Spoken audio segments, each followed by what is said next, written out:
द्रौपदी की रहस्यमयी बातें।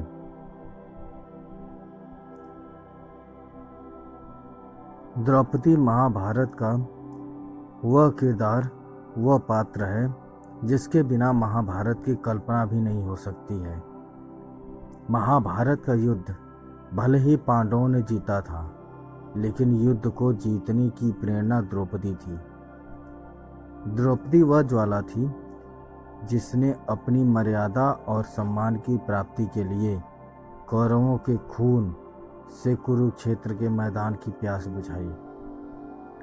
द्रौपदी महाभारत युद्ध के बाद भारतवर्ष की महारानी बनी, लेकिन इनका जीवन और अंत ऐसे रास्ते से गुजरता है जिन्हें जानकर हर कोई हैरान रह जाता है।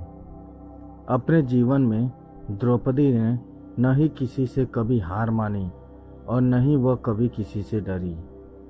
भरी सभा में जब उन्हें निर्वस्त्र करने का दुस्साहस किया गया तो उन्होंने चुप्पी साधे बैठे भीष्म पितामह, द्रोणाचार्य, कृपाचार्य जैसे महान योद्धाओं की कठोर निंदा की। माना जाता है कि द्रौपदी कोई साधारण कन्या नहीं थी, बल्कि वह अग्नि से प्रकट हुई थी। धार्मिक कथाओं में द्रौपदी को दिव्य कन्या बताया गया है। इनका जन्म सामान्य तरीके से ना होकर हवन कुंड की अग्नि से हुआ था। इन्हें आजीवन कुंवारी रहने का भी वरदान प्राप्त था।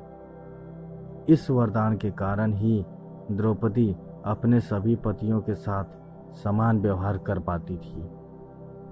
सभी पतियों के साथ पत्नी धर्म को निभाते हुए द्रौपदी हमेशा कुंवारी रहती थी। जब द्रौपदी के सामने 5 पांडव से विवाह करने का प्रस्ताव रखा गया तो उन्होंने विवाह के लिए एक अनोखी शर्त रख दी। उन्होंने सीधे तौर पर कह दिया कि वह इस विवाह के लिए तैयार हैं, लेकिन वह अपने गृहस्थ जीवन की वस्तुएं किसी और महिला के साथ साझा नहीं करेंगी। पांडवों ने उनकी यह शर्त मानकर विवाह किया।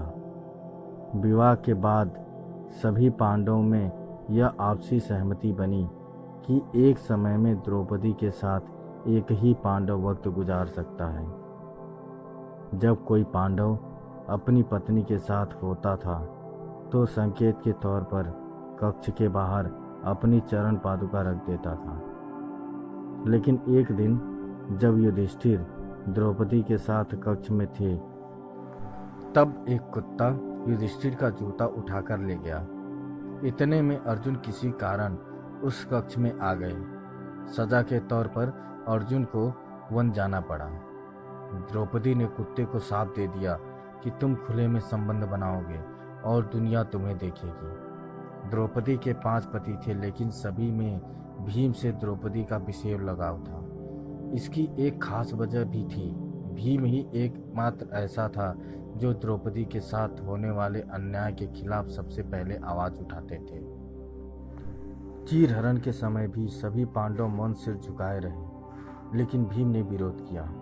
दुशासन वध के लिए प्रतिज्ञा भी भीम ने ली थी और द्रौपदी के प्रण को पूरा भी भीम ने ही किया था। द्रौपदी के बारे में भविष्य पुराण में कहा गया है कि वह पूर्व जन्म में एक विधवा ब्राह्मणी थी, जबकि कुछ कथाओं में उन्हें इंद्राणी और लक्ष्मी स्वरूप भी बताया गया है। अंतिम समय में 5 पांडव और द्रौपदी जब स्वर्ग जा रहे थे, तब पैर फिसल जाने से द्रौपदी खाई में गिरने लगी, लेकिन भीम ने हाथ पकड़ लिया। भीम द्रौपदी को बचा नहीं पाए, लेकिन शरीर त्यागते हुए द्रौपदी ने भीम से कहा कि अगर फिर जन्म मिले तो मैं फिर तुम्हारी पत्नी बनना चाहूँगी। द्रौपदी भगवान कृष्ण को ही अपना सच्चा सखा, साथी और भ्राता मानती थी। एक वही थे जो संकट के वक्त में द्रौपदी के साथ खड़े थे। उस भरी सभा में अनहोनी होने से भगवान कृष्ण ने ही बचाया था।